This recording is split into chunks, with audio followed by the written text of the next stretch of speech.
السلام علیکم ناظرین، آج کی ویڈیو میں ہم بات کریں گے ایرانی انقلابی لیڈر آیت اللہ خمینی کی بایوگرافی کے حوالے سے۔ آج سے 121 برس قبل 23 ستمبر 1902 کے روز ایران کے دارالحکومت تہران سے 2 میل دور خمین کے علاقے میں ایک مڈل کلاس فیملی میں ایک بچہ پیدا ہوا جس کا نام آیت اللہ رکھا گیا۔ ان کے آباء و اجداد میشا پور سے تعلق رکھتے تھے، لیکن وہ بعد میں ہندوستان چلے گئے۔ آیت اللہ کے والد کے دادا لکھنؤ کے مضافاتی علاقے میں رہا کرتے تھے، لیکن پھر 1857 کی جنگ آزادی سے پہلے وہ ہندوستان کو ہمیشہ کے لیے چھوڑ کر ایران کے علاقے خمین آباد ہو گئے۔ آیت اللہ کی عمر ابھی 6 ماہ بھی نہیں تھی کہ ان کے والد کو کسی تنازع میں قتل کر دیا گیا۔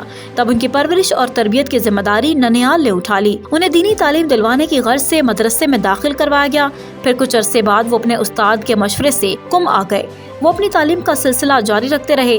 یہاں آیت اللہ نے اسلامی فقہ، تاریخ، منطق اور فلسفی پر عبور حاصل کیا۔ اس دوران انہیں ادب اور شاعری سے بھی خاصا لگاؤ تھا۔ یہاں میں ایک دلچسپ بات بتاتی چلوں، چونکہ آیت اللہ خمینی کے آباء و اجداد ایک عمر تک ہندوستان میں رہے، یہی وجہ تھی کہ کئی جگہوں پر انہوں نے اپنی شاعری میں اپنا تخلص ہندی لکھا۔ تعلیم سے فراغت کے بعد انہوں نے قم شہر کے مدارس میں ہی پڑھانا شروع کر دیا، جبکہ وہ کچھ عرصے تک عراق کے مقدس شہر نجف میں بطور مدرس اپنی خدمات دیتے رہے۔ یاد رہے اس وقت ایران پر پہلوی خاندان کی بادشاہت تھی۔ یہ وہ دور تھا جب ایران میں اسلامی روایات بالکل ختم ہو چکی تھی۔ رضا شاہ پہلوی نے خواتین کے حجاب پہننے پر پابندی بھی عائد کر دی تھی۔ تہران شہر کے بازاروں اور عوامی مقامات پر لڑکیاں اسکرٹس اور کم لباس میں نظر آتی۔ یورپ کی طرز پر مخلوط کلچر عام ہو چکا تھا۔ نائٹ کلبز، جوئے اور شراب خانے بلا روک ٹوک چل رہے تھے۔ ایسے میں آیت اللہ خمینی ایران میں برسر اقتدار تمام تر طاقتوں کے خلاف کھڑے ہو گئے اور وہ اپنے ہزاروں شاگردوں کے ساتھ مل کر ایران کی پالیسیوں پر تنقید کرنے لگے۔ انہوں نے ایرانی شہنشاہت کو للکارنا شروع کیا اور پھر دیکھتے ہی دیکھتے ان کی طاقت میں اضافہ ہوتا گیا اور ایرانی عوام کے دلوں میں رضا شاہ پہلوی کی نفرت شدید ہوتی گئی۔ 1964 میں جب شاہ نے ایران میں امریکیوں کو سفارتکاروں کے برابر سمجھے جانے کا قانون پاس کیا تو آیت اللہ خمینی نے زبردست احتجاج کیا اور انہوں نے اپنی تقریر میں کہا کہ میرا دل درد سے پھٹا جا رہا ہے، میں اتنا مغموم ہوں کہ اب تو بس موت کے دن گن رہا ہوں۔ رضا شاہ پہلوی نے ایران کی عزت خاک میں ملا دی اور اس نے ہماری قوم کا سودا کر دیا۔ اس قانون سے ایران کی غیرت مند عوام کا درجہ امریکی کتوں سے بھی کم ہو گیا ہے۔ نجف، قم، مشہد، تہران اور شیراز کے لوگوں، میں تمہیں خبردار کرتا ہوں کہ ایسی غلامی قبول نہ کرو۔ کیا ہمیں بیچ ڈالا جائے اور ہم اس پر احتجاج بھی نہ کریں؟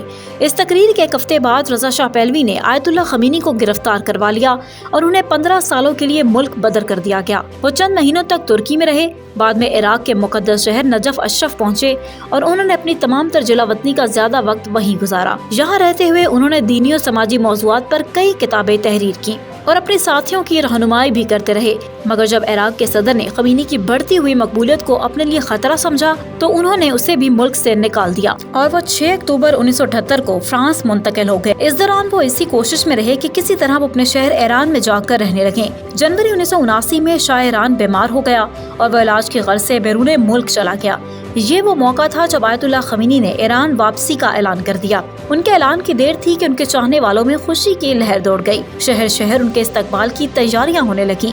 اس دور کے عالمی میڈیا نے یہ سرخیاں لگائیں کہ خمینی کی آمد سے پہلے ہی شاہ بھاگ گیا۔ خمینی نے واپسی سے قبل امریکہ کو وارننگ دیتے ہوئے کہا کہ امریکہ ایران کی عبوری حکومت کی حمایت کرنا بند کرے اور ہمارے اندرونی معاملات میں مداخلت نہ کرے تو بہتر ہوگا۔ اس موقع پر امریکہ کی ایک حکومتی شخصیت نے اپنے انٹرویو میں کہا کہ اب ایران کی زیادہ تر عوام آیت اللہ خمینی کے ساتھ ہے، لہٰذا ان کے بغیر ایران کے کسی مسئلے کا حل ناممکن ہے۔ 1 فروری 1979 کے روز جب خمینی نے کئی برس بعد ایران کی سرزمین پر قدم رکھا تو ایئرپورٹ پر لاکھوں ایرانی ان کے استقبال کے لیے موجود تھے۔